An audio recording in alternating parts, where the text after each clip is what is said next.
Jamaah, oh jamaah. Alhamdulillah. Alhamdulillahirrabbilalamin. Kita masih di Islam itu Indah. Alhamdulillah aku juga tadi udah banyak bertanya. Dan sekarang ini tinggal aku bacain aja ya semua pertanyaan dari jamaah di segmen ini nih.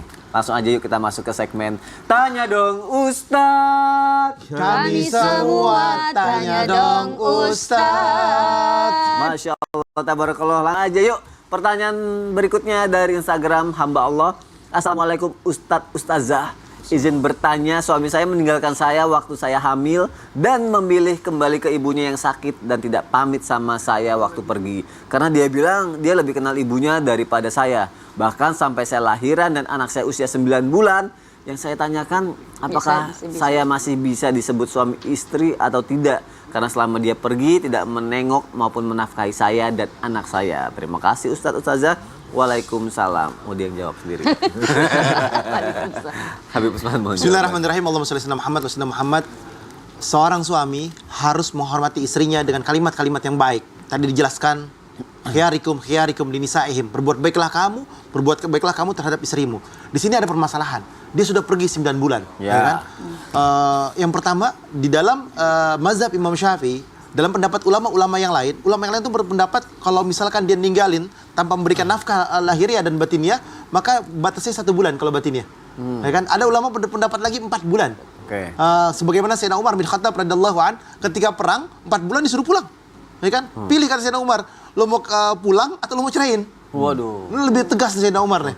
Nah, tapi di sini menurut mazhab Imam Syafi'i radhiyallahu an bahwasanya dikasih batasan 4 bulan. Ya kan? Tapi di Indonesia, kita kan paham nih. Indonesia itu ada kalimatnya, ada 3 taklik. Ya kan? Apabila tidak menafkahi 3 bulan berturut-turut.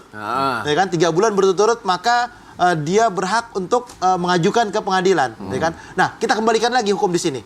Kalau misalkan istrinya ikhlas, ridho, 9 bulan ditinggalkan. 9 bulan dia tinggalkan. Ridho karena Allah Subhanahu wa taala. Mungkin ini keperluan terhadap ibunya, biar mencari ridho orang tuanya, maka masih berlanjutlah dia sebagai suami istri. Kecuali bedanya dia datang ke pengadilan, dia mengajukan Gugatan. Hulu. Bukan huluk. Hulu ya. Karena intinya seperti itu. Kalau misalkan dia ridho ikhlas, bismillah. Udah ridhoin aja, ikhlasin. Mungkin ujian-ujian kecil lah. Oh ya. Ujian kecil lama-lama. Terima kasih Habib Usman untuk mungkin ini penjelasannya. ujian dari Allah, sabar. Ujian dari Allah dan semoga ini bisa menjadi jalan terbaik nantinya ya untuk jamaah yang sudah bertanya ya. Pertanyaan selanjutnya dari Instagram @felixnjb. Assalamualaikum, maaf mau tanya gimana suami lebih peduli sama saudaranya dan sama anak saudaranya dibandingkan dengan istri sama anak-anaknya sendiri. Wah, gimana nih Ustadz Ahmad Ridwan? Ini prioritas yang tertukar istilahnya. Kalau dibikin film prioritas yang tertukar. Bukan anak yang tertukar. Iya. Karena ya tugas dia adalah tadi ku anfusakum wa ahlikum nara. Dia menjaga keluarganya dari api neraka. Neraka dunia dan neraka akhirat, ya. Kenapa saya katakan demikian? Karena sesungguhnya bicara tentang hal itu Allah titip istrimu, anak-anakmu untuk menjadi prioritasmu, gitu ya. Bukan berarti kepada saudara tidak kita kasih perhatian, bukan kepada keponakan anak saudara tidak. Ada juga gitu loh perhatian, tetapi ini kalau bicara skala prioritas, mana perkara kita kan kalau belajar ilmu manajemen itu ada perkara penting genting, penting tidak genting, tidak penting tidak genting gitu kan. Kan gitu. Maka ini penting genting nih istri dan anak-anak. Ya, maka kata Rasulullah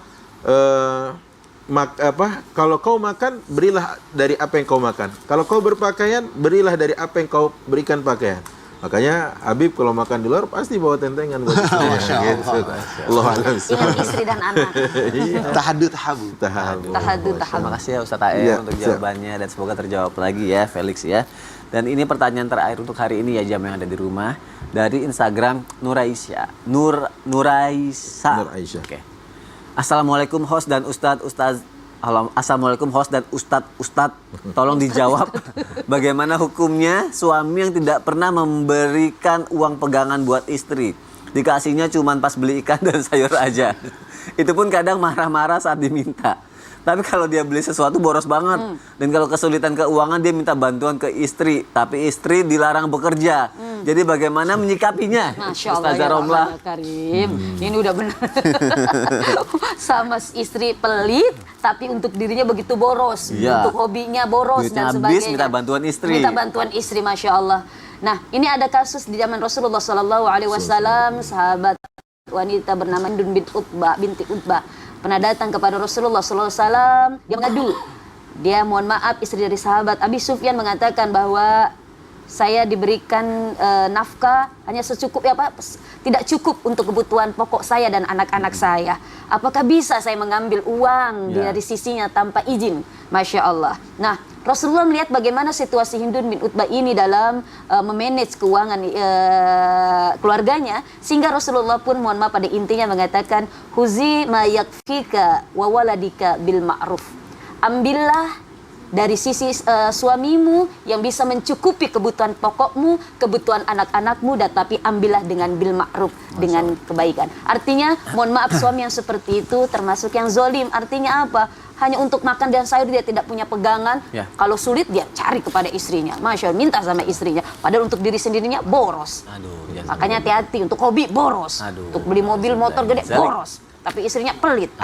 Itu. Jangan sampai kayak gitu Jangan ya, sampai jamaah begitu. ya. Masya Allah ya Rahman. Terima kasih Ustazah Iya, Romlah. sama-sama Mas. Terima kasih jamaah yang sudah bertanya. Insya Allah kalau hari ini belum dibacain, insya Allah besok akan dibacain sama guru-guru kita, dijawab sama guru-guru kita, dibacain sama host yang lainnya ya. Baik jamaah yang ada di rumah, sekarang kita sama-sama akan berdoa dan akan dipimpin oleh Habib Usman. Silakan Habib. Bismillahirrahmanirrahim. Ya Allah ya Tuhan kami, berikanlah keberkahan kepada keluarga kami ya Allah. Amin. Kasihlah kenikmatan kepada keluarga kami ya Allah, dan kepada keluarga penonton di rumah ya Allah. Ya Allah ya Tuhan kami, berikanlah kami rezeki yang halal, yang berkah, anak yang soleh yang bertakwa kepadamu ya Allah. Dan jadikanlah kami semua hamba-Mu yang selalu senantiasa ditolong, dijaga, dilindungi, dan diberikan ampunan oleh-Mu ya Allah. Ya Allah ya Tuhan kami. Rabbana hablana min azwajina wa dhurriyyatina Amin ya Allah. qurrata a'yun waj'alna muttaqina imama. Amin, amin. Rabbana hablana min azwajina wa dhurriyyatina qurrata a'yun waj'alna lil muttaqina imama. Rabbana atina fid dunya hasanah wa fil akhirati hasanah wa qina adzabannar wa adkhilna jannata mal abrar ya aziz ya ghafar ya rabbal alamin. Wa sallallahu ala sayyidina Muhammadin nabil ummi wa ala alihi wasallam. Amin ya Allah. Walhamdulillahi rabbil alamin. Alamin.